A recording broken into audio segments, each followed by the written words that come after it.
eso, decid que el Señor lo necesita y que luego lo devolverá.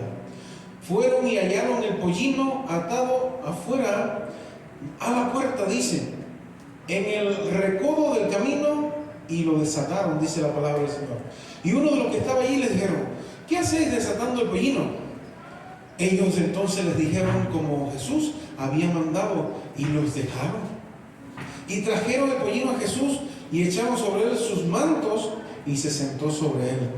También muchos tendían sus mantos por el camino, dice la palabra, y otros cortaban ramas de los árboles y las ponían por el camino. Y los que iban delante y los que venían detrás daban voces diciendo: Hosana, bendito el que viene en el nombre del Señor. Bendito el reino de nuestro padre David que viene. Hosana en las alturas, gritaban allí, ¿verdad? Y entró Jesús en Jerusalén y en el templo, y habiendo mirado alrededor todas las cosas, como ya anochecía, se fue a Betania con los 12, dice la palabra del Señor. Vamos a orar. Padre, te damos gracias, Señor amado, por tanto amor y tanta misericordia de Dios.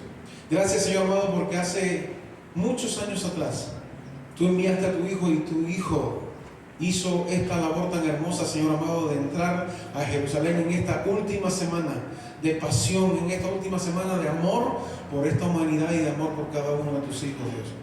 Gracias en este tiempo, y nosotros hoy nos encanta, nos deleitamos, Señor amado, en celebrar este tiempo, en recordarte, Señor Jesús, en recordar esta tarea tan tremenda que fue esta última semana de esta pasión, de este amor por esta humanidad, por cada uno de nosotros, por cada uno de sus hijos. Te damos gracias, bendice a tu iglesia en esta hora, y queremos aprender en este día tu palabra, Señor amado.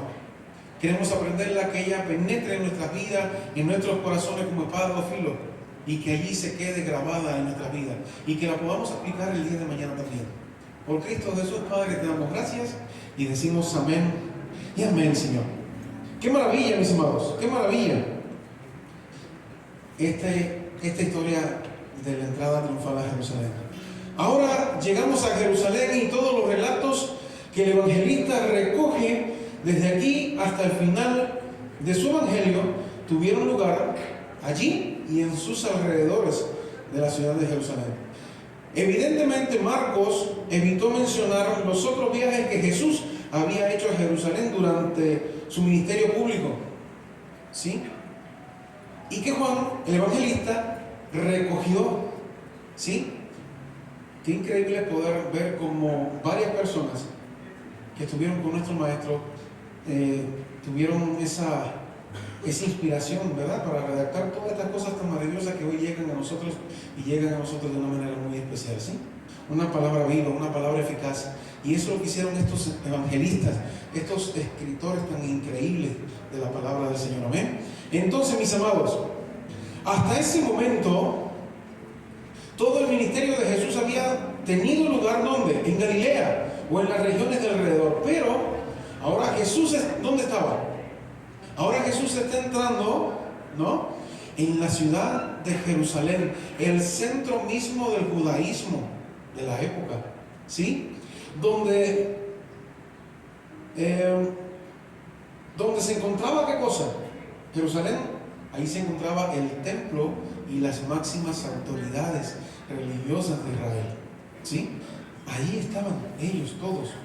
Ahora, se trataba, por lo tanto, mis amados, de una visita oficial del Mesías, y ahora sí con todo bombo y platillo, se trataba de una visita oficial del Mesías verdadero a la capital de su reino, mis amados.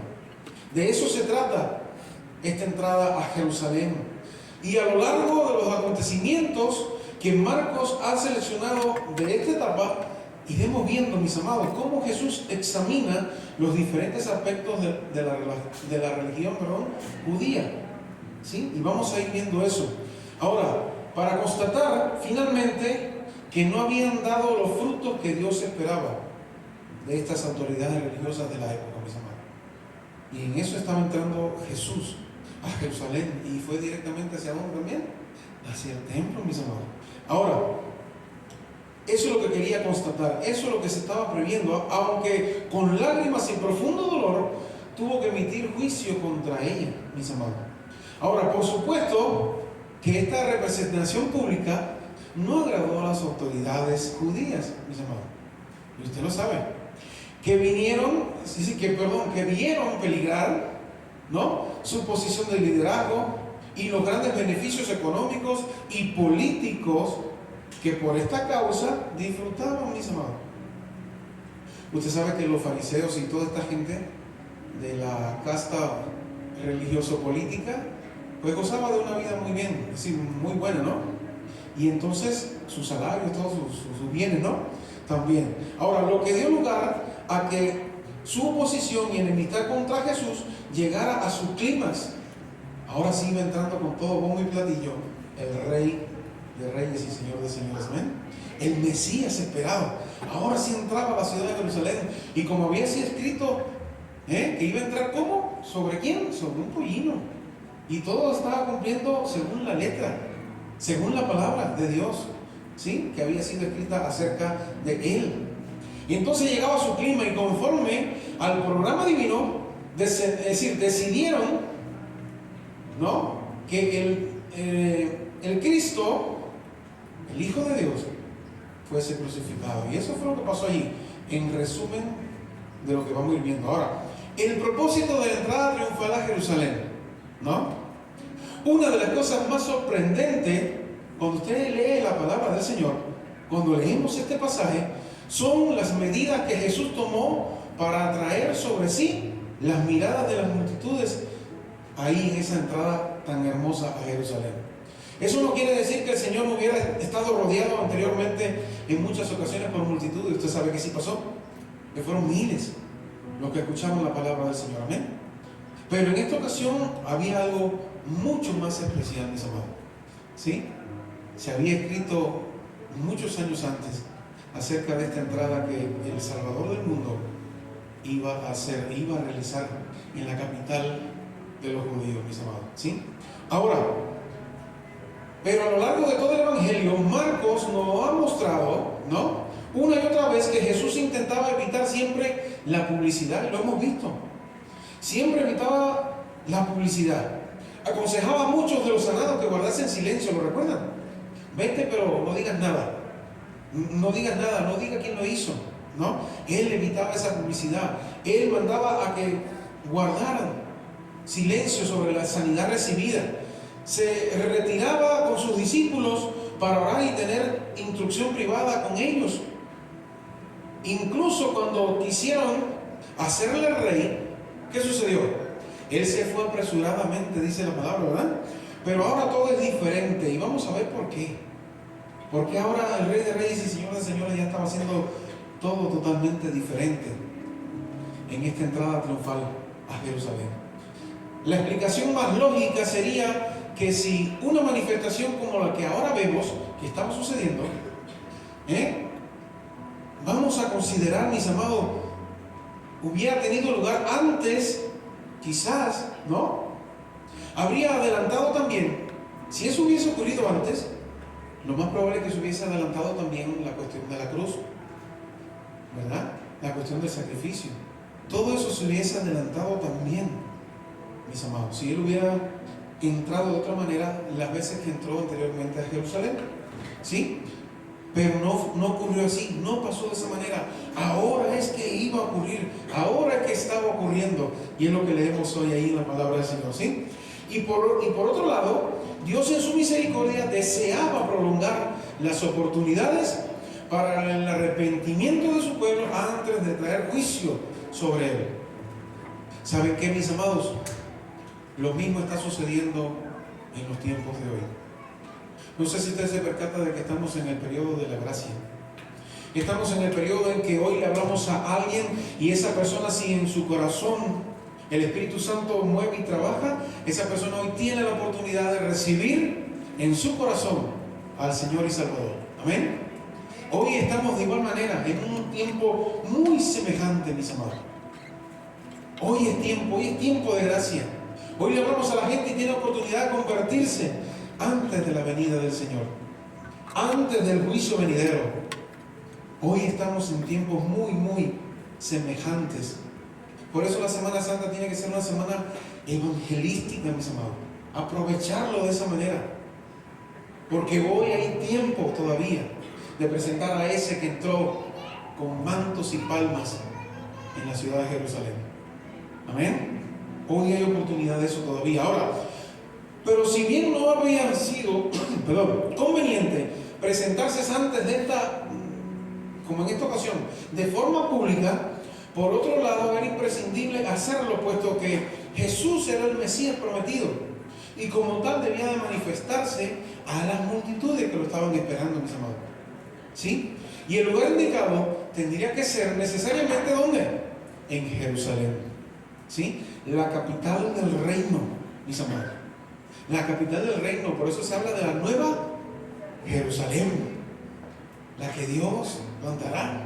Esa nueva Jerusalén, mis amados, la capital del reino. Y tal como el ciego Bartimeo había reconocido, Jesús era el legítimo hijo ¿de quién? De David, decía este ciego. Un ciego, mis amados. Reconocía que este que iba caminando por allí, que no sé cómo sintió su fragancia, él decía, hijo de David, ten misericordia de mí. De igual manera que él reconoció al Hijo de Dios, aquel a quien Dios había prometido su trono y quien sería el heredero de todas las promesas hechas a David, su siervo. Amén. Ahora, podemos hablar hoy de la cruz y del trono también. Sin embargo, mis queridos hermanos, aunque este pasaje nos presenta a Jesús como ese rey esperado, sabemos que finalmente, ¿cómo terminó la historia de la entrada a Jerusalén? Porque no podemos desconectar una cosa de la otra. ¿Sí? Hubo una cruz, pero hubo también, y hay también hoy, un trono. ¿Dice amén? Hubo una cruz, pero hay un trono. Hubo una entrada triunfal. Hubo una cruz y hay un trono. Ahora, ese rey esperado finalmente terminó muriendo en una cruz de forma vergonzosa, mis amados. ¿Por qué? Podíamos preguntar nosotros, y mucha gente se preguntó durante mucho tiempo, ¿por qué? ¿Cómo se relaciona la cruz con el trono? Los sufrimientos del crucificado con la gloria de un rey. Amén. Son preguntas que nos podemos hacer. Algunos han pensado que la cruz fue un obstáculo imprevisto en la carrera hacia el trono, al punto de que acabó con todas sus aspiraciones mesiánicas. Para los que piensan así, la resurrección fue una invención de sus discípulos que no se conformaban con un final tan trágico. ¿Sí? Ahora, otros creen que la cruz es un entreacto divinamente previsto que permitiría, escuche bien, que permitiría a sus siervos viajar por el mundo preparando a las naciones para el reino venidero. Pero en las propias palabras de Cristo, la cruz no era ni un obstáculo, escuche bien, porque hay varias opiniones por allí.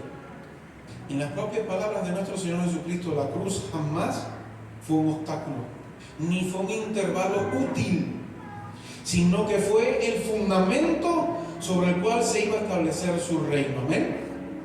Era ese sacrificio del Cordero de Dios para la salvación de la humanidad. Era ese sacrificio donde se derramía la sangre del Cordero para la limpieza de cada uno de nuestros pecados y de todo aquel que en Él cree. Amén. Entonces no fue un obstáculo, no fue un intervalo útil para que se expandiera el Evangelio, no. Fue algo necesario, fue el fundamento sobre el cual se iba a establecer el reino de Dios. Amén. Para cualquier lector atento de los Evangelios, no pasará inadvertido el hecho de que Jesús preparó dos entradas diferentes en Jerusalén, mis amados. ¿Sí? Entre las que encontramos interesantes paralelismos y contrastes. La primera entrada triunfal en Jerusalén, ahora que estamos estudiando todo esto, mis amados, y la segunda entrada que tuvo lugar una semana después, justo de ser arrestado. Ahí en Marcos 14, del 12 al 25, nos habla de esta hermosa relato, muy curioso y muy especial. Ahora, es curioso que en ambas ocasiones el Señor hizo los preparativos de antemano. Vamos allá. Enviando para ello a 2 de sus discípulos. También en ambas ocasiones tomó prestadas ciertas cosas. En primer caso, ¿cuál fue? Lo dimos ahorita. En primer lugar tomó un pollino, ¿cierto? Ahora, en el segundo lugar, ¿qué tomó? Tomó un aposento alto, mis amados. ¿Sí? Pero también los contrastes son muy significativos porque mientras que en la primera ocasión el Señor arregló las cosas de manera de que su entrada generarse la máxima publicidad sobre sí mismo, en cambio en la segunda entrada se aseguró para que todo fuera hecho con el máximo secreto, mis amados. ¿Sí? Otro detalle importante es que en ambas ocasiones el Señor se presentó como el cumplimiento de las Escrituras. Como está escrito, siempre se decía, ¿verdad? Como está escrito. Su entrada triunfal cumplió con exactitud lo anunciado por el profeta Zacarías. Buscamos Zacarías 9:9, vamos allá. ¿Qué me dice la palabra? Ahí en Zacarías 9:9. ¿Sí? ¿Qué me dice la palabra del Señor? Dice así, Zacarías 9:9. Alégrate mucho, hija de Sión, da voces de júbilo, hija de Jerusalén. He aquí tu rey vendrá a ti, justo y salvador, humilde y cabalgando sobre un asno, sobre un pollino, hijo de asna. ¿Se cumplió según la palabra o no? Aleluya, mis hermanos. Qué tremendo. Ahora, mientras que su entrada secreta sirvió para cumplir la Pascua. De todos estos detalles, mis amados, sacamos la impresión de que el Señor quería enseñarnos a pensar en el establecimiento de su reino en 2 sentidos totalmente diferentes, mis amados. De todos esos detalles sacamos la impresión hoy de que el Señor quería enseñarnos a pensar en el establecimiento de su reino en esos 2 sentidos. En primer lugar, la primera entrada, una vez que pasó el fervor popular, ese fue sustituido por odio, ¿lo recuerdan? ¿Sí? Y lo vamos a estar viendo en estos días, seguro, ¿no? Ese fervor de hoy, domingo, entrada triunfal, ramos y palmas y tremenda, ¿no? La fiesta y los gritos de júbilo y hosana al rey que viene en el nombre del Señor, ¿no? Todo eso se convierte en pocas horas, ¿en qué? En odio. Los mismos que aquel día aclamaban como rey, unas semanas después gritaban ante Pilato para que fuese ¿qué? Crucificado, mis amados.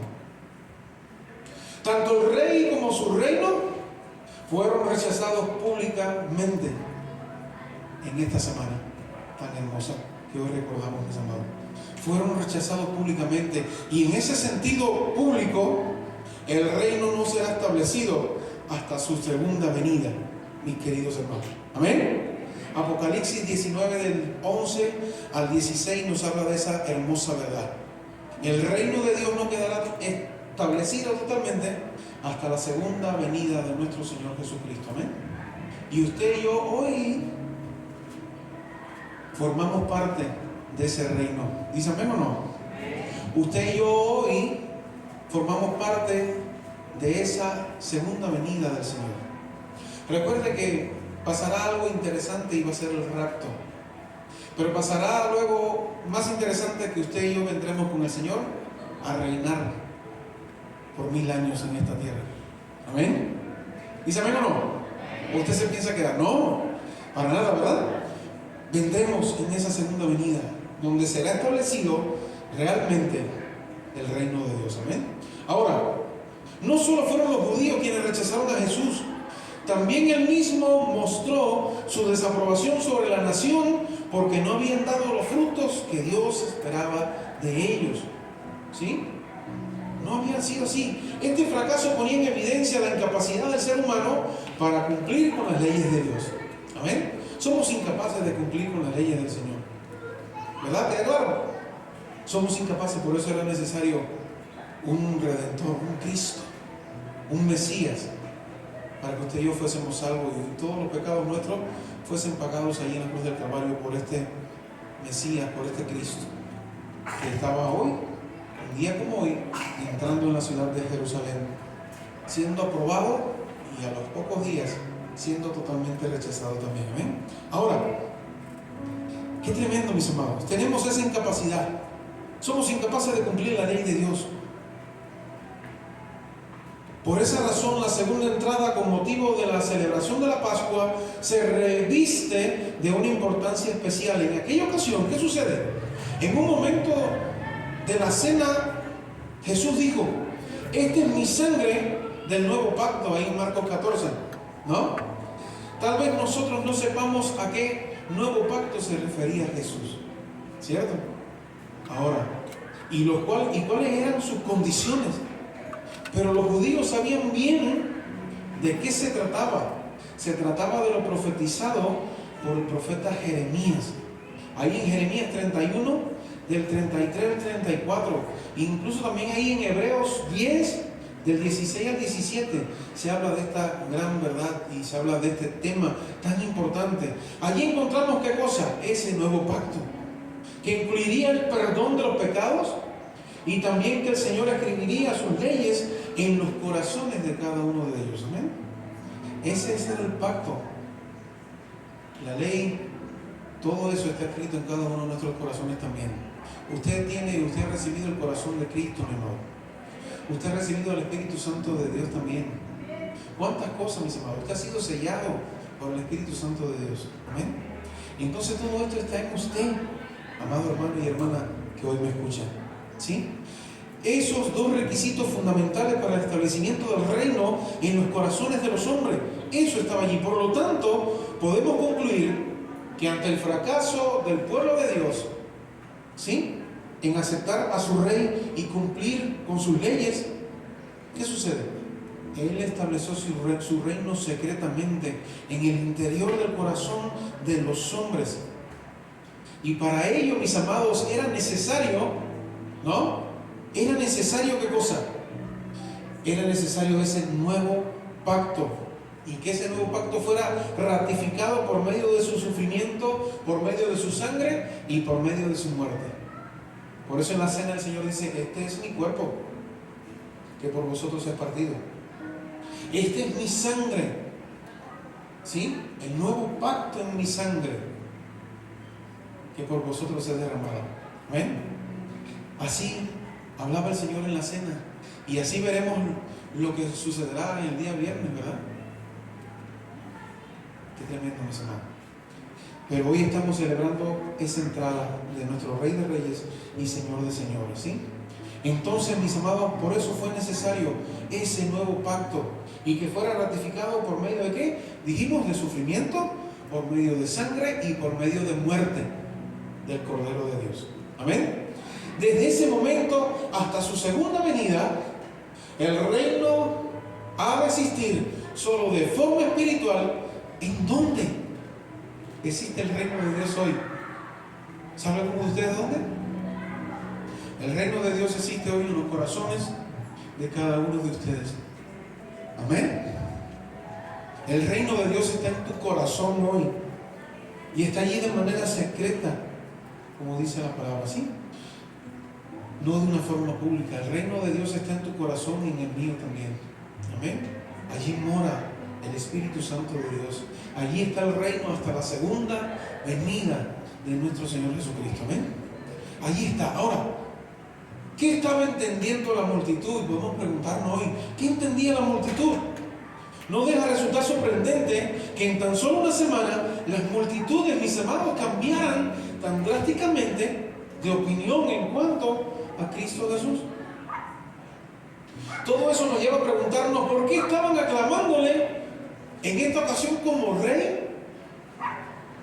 A los pocos días estaban gritándole que lo crucificaran. La razón más probable es que lo veían como un Mesías en el sentido político, mis amados. Y el Señor Jesús siempre dejó en claro que Él no vino a eso. Él no vino a condenar, Él vino a salvar. Él no vino a hacer guerra contra los romanos. Él vino a hacer guerra contra el pecado. ¿Nos queda claro? Jesús siempre viene al pecador para hacer guerra contra el pecado. no para prosperarlo económicamente, y eso son cosas que el Señor nos bendice externamente a lo que Él viene realmente. ¿Sí? El Señor viene a salvarnos del pecado, a que usted y yo tengamos vida eterna y vida en abundancia, que somos bendecidos y que somos prosperados. Amén a eso, porque el Señor es bueno y para siempre es su misericordia. Amén. Entonces es eso, mis amados. Eso es lo que sucede ahora. Todo eso nos lleva a preguntarnos por qué estaban aclamándole en esa ocasión como rey. La razón más probable es que es lo que digo, lo veían como ese Mesías político, alguien que se levantaría contra el poder militar y político de los romanos, y no era así, no vino a eso. Otros tal vez se unieron a la comitiva que venía desde Betania, porque habían oído el milagro de la resurrección de Lázaro, que estaba muy fresco en ese momento. ¿Sí? Y por supuesto, no, si acaba de levantar a Lázaro de los muertos, pues yo le sigo, ¿no? Y es como todo, mis amados. Venimos cuando todo está bueno, cuando hay, ¿verdad? Pero qué difícil o qué diferente fue cuando comenzó la cuestión de la cruz. No quedó uno solo, mis amados, ¿eh? No quedó uno solo allí para estar con Él. Ahora venían siguiendo desde Betania al que había resucitado de entre los muertos a Lázaro. ¿Sí? Venía de esa manera. Ahora, entre todos ellos, habría alguien que entendía que Jesús era el rey manso y humilde del que se había profetizado en este manuscrito de Zacarías, o el profeta Zacarías había hablado de él. ¿Alguien entendería eso? ¿Comprenderían que él iba a ocupar una cruz y no un trono? Desgraciadamente, mis amados, desgraciadamente también en nuestros días son muchos los que participan en actos religiosos cristianos sin saber quién es Jesús y lo que demanda de cada uno de ellos. ¿Decimos amén o no? Mucha gente, mis amados, está totalmente confundido hoy en cuanto a este tema. Mucha gente participa de muchos aspectos religiosos sin conocer a Cristo de verdad, sin conocer a ese que dio su vida en el Calvario y que hoy está a la diestra del Padre y que está preparando una morada para usted y para mí, que mandó al Consolador a que morara en usted y en mí. Amén. Ese es Él. Ese sí es Él. No al que podemos, ¿verdad?, seguir de una manera religiosa e hipócrita en ocasiones, ¿no? Como se podría decir, incluso Él se lo dijo ahí a los fariseos. Así, de esa manera. Muchas de estas manifestaciones, mis amados, populares, son muy superficiales y no debemos fiarnos mucho de ellas. ¿Por qué? Puesto que están basadas en la ignorancia y en el efecto psicológico que produce una multitud en efervescencia, enaltecida, ¿no? Y eso es lo que sucede, mis amados, con los grandes evangelistas y las grandes campañas. Mucha gente brinca y salta y a los pocos días se le acabó la gasolina con el Señor, ¿cierto? Porque no es de esa manera. El Señor Jesús en esa entrada secreta vino totalmente diferente, mis amados. Y es lo que usted y yo hoy gozamos en nuestro corazón. ¿Dónde está el reino de Dios? Dijimos, en mi corazón hasta la venida del Señor. Allí está, allí mora el reino de Dios. En tu corazón hasta esa gran venida donde sí se va a establecer de una vez y por todas el reino de Dios. Amén. Entonces, ese tipo de entusiasmo es solo temporal, es lo que decíamos. Yo lo ponía por acá. Ese entusiasmo es solo temporal.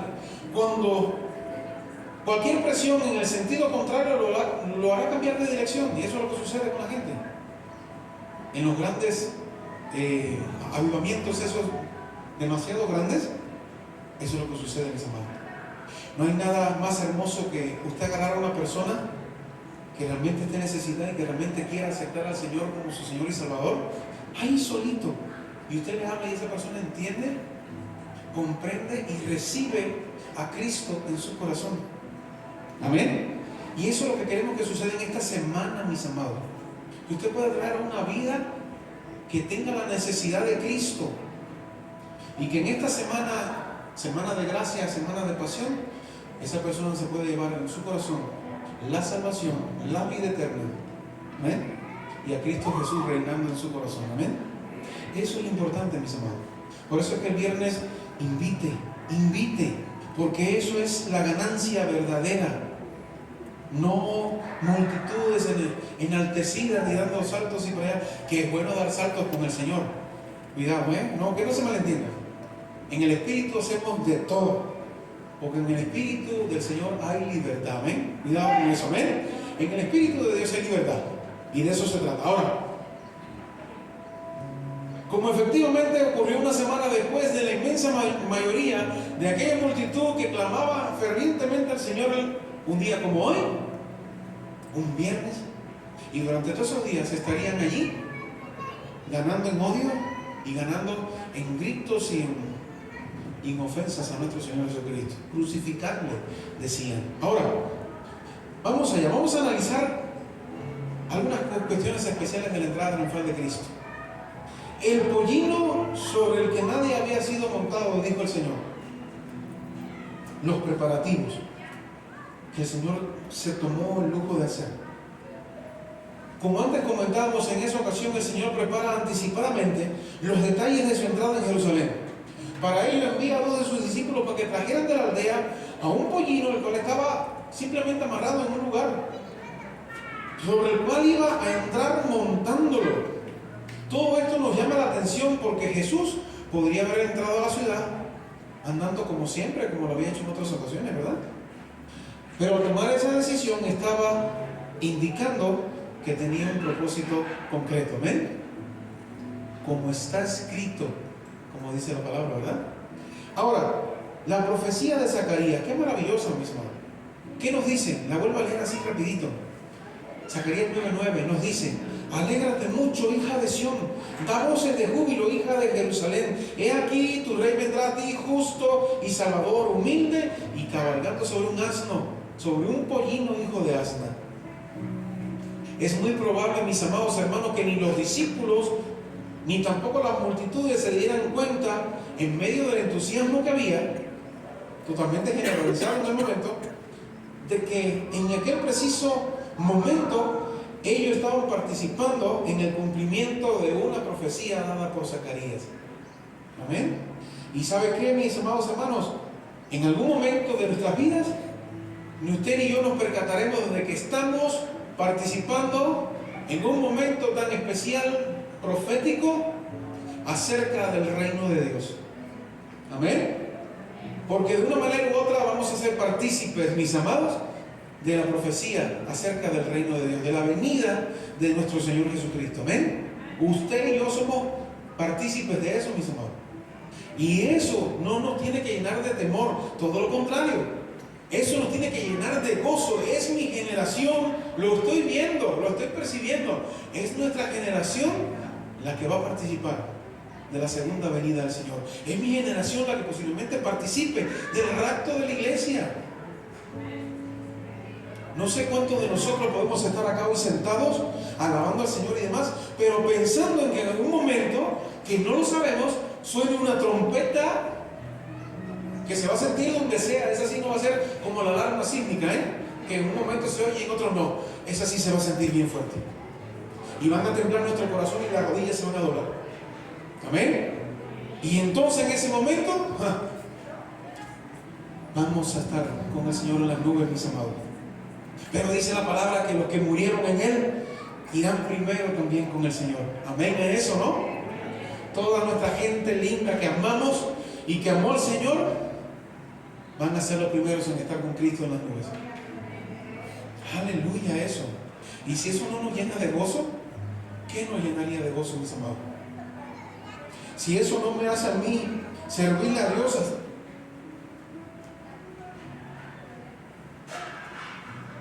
si eso no me llena el corazón para servirle a Dios hasta el último instante, ¿qué otra cosa puede ser? Eres partícipe de eso. Eres un hijo de Dios, heredero de Dios, coheredero con Cristo, dice la palabra. ¿Qué más que eso?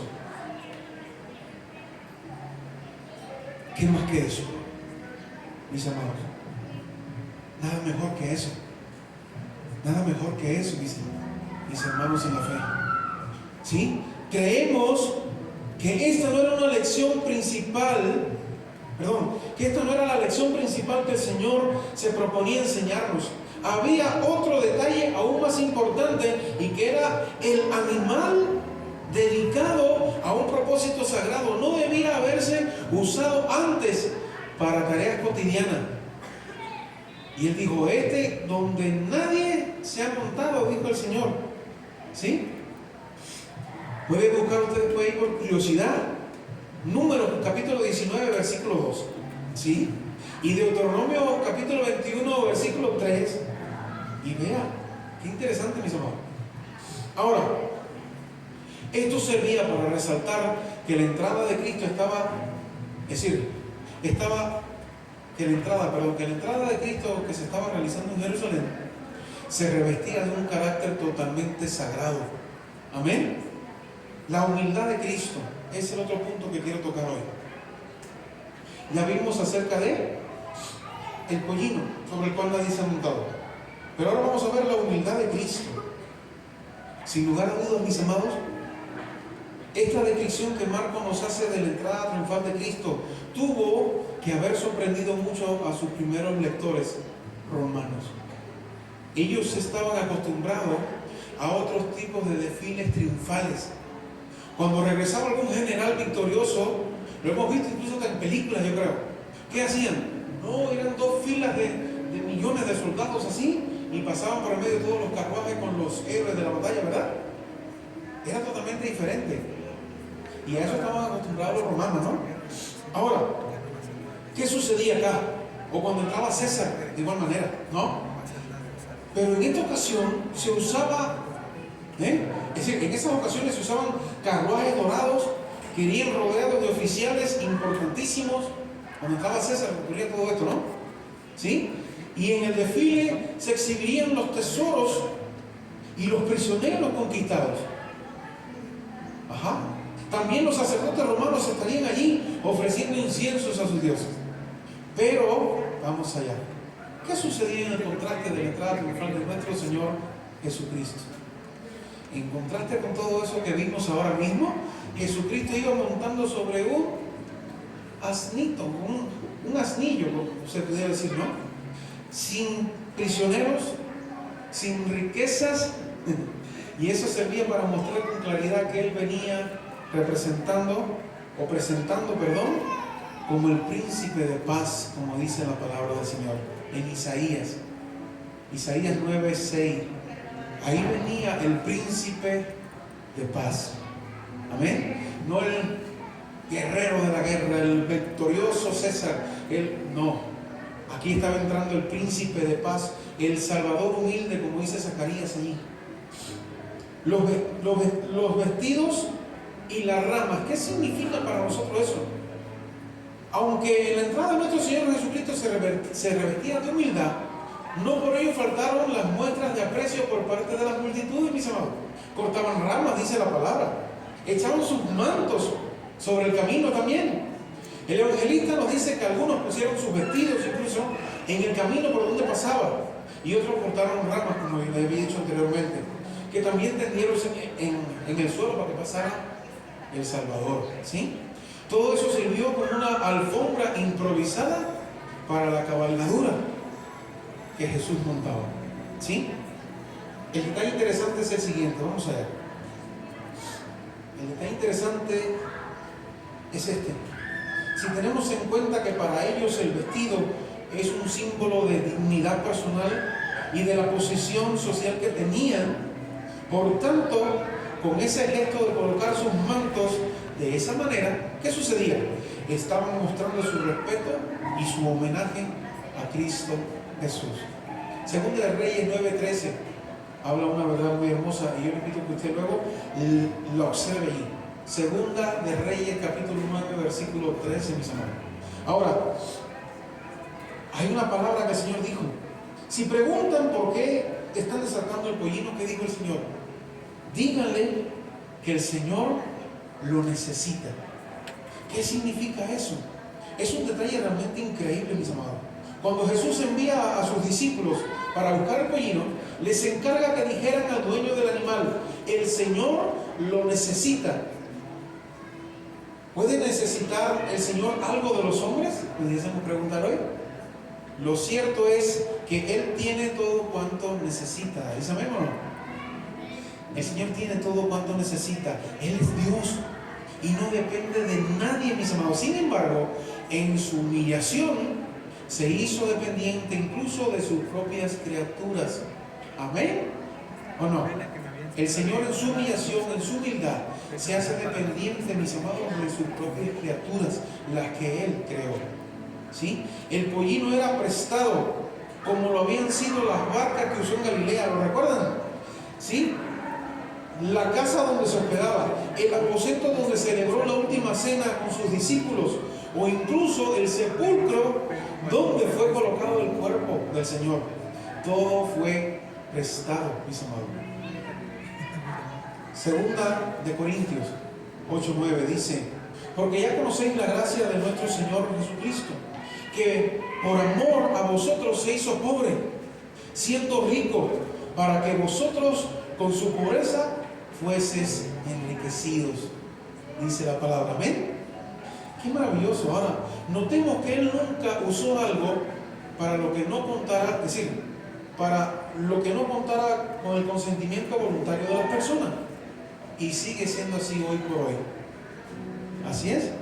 Aunque tiene el derecho legítimo a todo lo que somos y a todo lo que tenemos, escuche bien, Él siempre esperará a que nosotros se lo cedamos a Él. Amén. Por eso es que es tan importante cuando dice la palabra: Dios ama al dador alegre, porque Él es dueño de todo lo nuestro, mis amados. Pero Él espera de nosotros que nosotros le entreguemos a Él desde nuestras vidas hasta todo lo que tenemos de ahí en adelante hacia abajo. ¿Sí? Nuestra vida como sacrificio vivo, ¿verdad? Ahí entregado al Señor. Es de esa manera, mis amados, es de esa manera.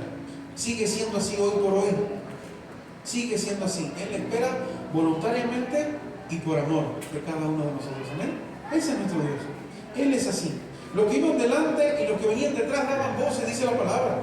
Debemos recordar que Jesús venía de Betania, donde había resucitado hacía poquito a Lázaro.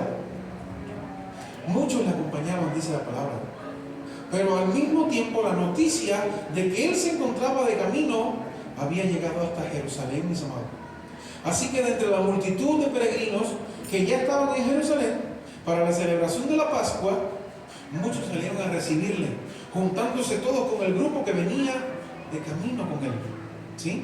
Juan capítulo 12, del 1 al 13, usted puede ver esta maravillosa contienda tan hermosa. Por lo tanto, había dos grupos, uno que iba detrás de Cristo y otro que iba delante de Él, dice la palabra. Y seguramente ambos grupos se estaban contestando en sus aclamaciones entusiastas por la venida del propio Rey de Reyes. ¿Qué decían? Hosana en las alturas. Hosana es la traducción hebrea de ¿qué? Salva ahora. Amén. Eso es Hosana.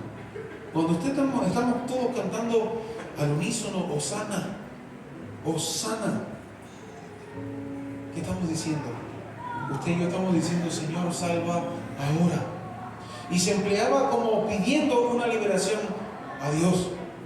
Lo que la multitud estaba esperando era que Dios irrumpiera y salvara a su pueblo ahora que el Mesías había venido. ¿Sí? No podemos olvidar ni usted ni yo en este día, mis amados, que aquellos días la ciudad estaba llena de peregrinos que venían a celebrar ¿qué? La Pascua. Ahora, en esa festividad se recordaba la liberación de la esclavitud del pueblo del pueblo de Dios de Egipto. Eso es lo que se celebra en la Pascua. Y se pensaba, generalizando entre todos aquellos, que era tiempo, es decir, que era cuánto tiempo más pasaría hasta que los mismos fueran liberados en este momento, ahora, de la opresión extranjera bajo la que se encontraban en ese momento. Decían también: bendito el que viene en el nombre del Señor.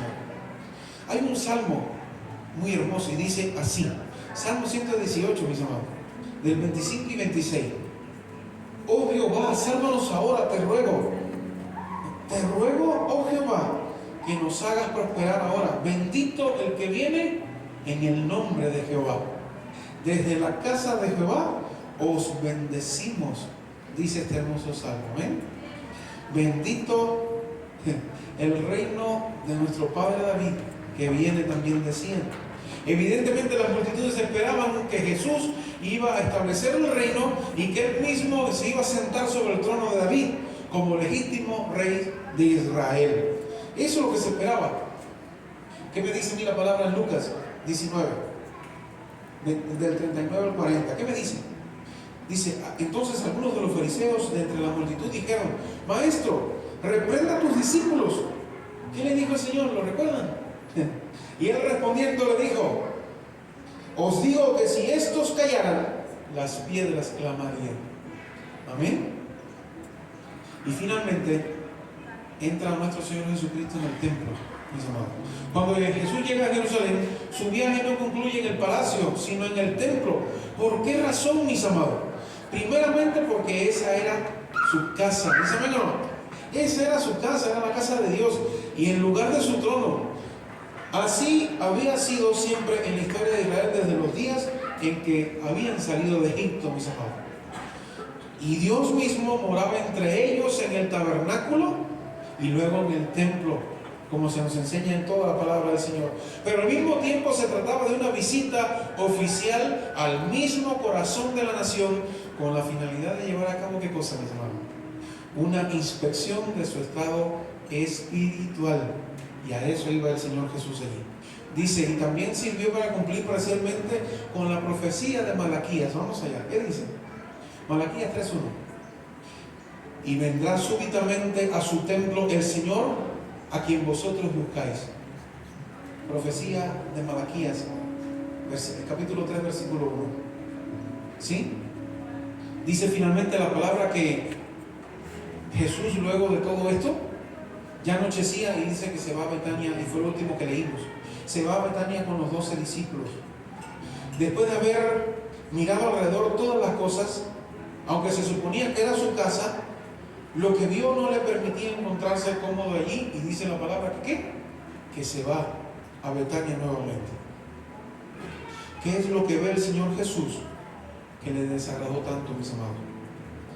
Si seguimos leyendo, veremos cuando el día siguiente regresa y dice la palabra que volcó, ¿qué cosa?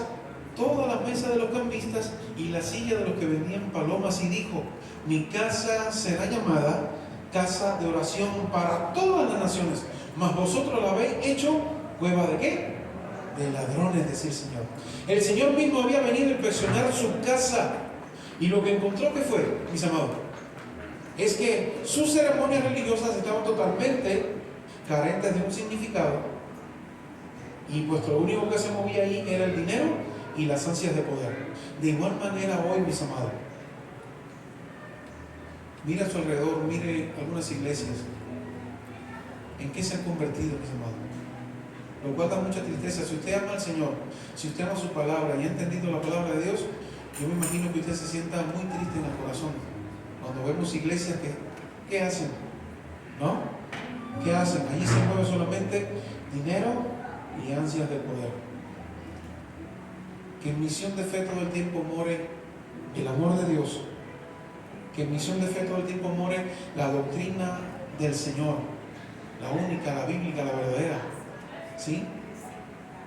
Yo soy, como decía el Señor, yo soy el pan de vida, yo soy. Que eso more en este lugar, que aquí more también el segundo mandamiento que nos dejó nuestro Señor Jesucristo, que nos amemos los unos a los otros. Y en eso va todo, mis amados. En ese cumplimiento de los dos mandamientos de Cristo, ahí nos va todo. Ahí nos va la vida eterna, ahí nos va todo, mis amados. Dice el Salmo 118, versículo 22: la piedra que desecharon los edificadores ha venido a ser cabeza del ángulo. Jesús veía las terribles consecuencias que su actitud tendría sobre todos aquellos, y se lamentó de lo profundo de su corazón. Y lo leemos en la Biblia de esa manera. ¿Qué dice Lucas 19? Lucas 19 nos dice algo muy interesante, del 41 al 44. ¿Qué nos dice? Dice, y cuando llegó cerca de la ciudad, al verla, lloró sobre ella, diciendo, oh, si también tú conocieses, a lo menos en este día, lo que es para tu paz. Mas ahora está encubierto de tus ojos, porque vendrán días sobre ti cuando tus enemigos te rodearán con vallado y te sitiarán y por todas partes te estrecharán y te derribarán a tierra, dice el Señor, y a tus hijos dentro de ti, y no dejarán piedra, es decir, en ti, piedra sobre piedra, por cuanto no conociste el tiempo de tu visitación. Qué tremendo, mis amados. No había lugar para él en Jerusalén. Fue rechazado por los suyos. Salvo la noche de su arresto y juicio, no pasó ni una noche en ella. Mis amados, fíjense, lea la Biblia para que vean. Excepto el día de la pensión y el juicio del Señor, en Jerusalén Jesús no pasó en un solo día de esta semana, mis amados. En cambio se encontraba cómodo en la acogedora casa de María, de Marta y de Lázaro, en Betania. Y allí se iba con los 12, mis amados. Debemos tener presente también, y termino así, debemos tener presente también que en nuestras mentes y nuestros corazones, en cualquier momento, mis amados, el Rey va a regresar. ¿Sí, amén? El Rey va a regresar, mis amados. Y usted y yo tenemos que estar totalmente listos. La iglesia Misión de Fe tiene que estar totalmente lista para el Rey. Amén. Comenzará por inspeccionar a los que somos de su pueblo, para ver si hemos dado fruto esperado por Él. Eso va a ser el Señor, mis amados. Nos va a examinar a todos. Tomemos en serio las advertencias de Cristo, mis amados, para que no nos ocurra como al pueblo de Israel y no venga sobre nosotros esta palabra que dio en Lucas allí. ¿Sí? Pongámonos en pie en esta hermosa mañana, iglesia.